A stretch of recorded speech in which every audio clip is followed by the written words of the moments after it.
बहुत ही भड़कता हुआ आग से हमारी टीम के सदस्यों के द्वारा बुझाया जा रहा है।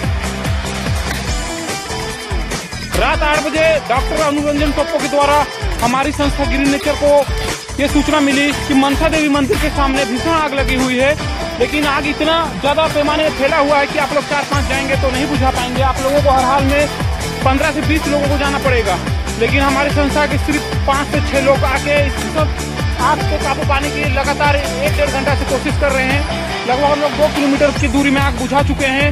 हमारी टीम में है राहुल तिवारी, जितेश पांडे, समर अली, अमित कुमार, अजय शंकर भगत और मैं कैमरामैन केसर हुसैन। क्योंकि मैं आग बुझा के थक गया हूं, तो मेरी टीम के द्वारा मुझे कैमरा पकड़ा दिया गया है।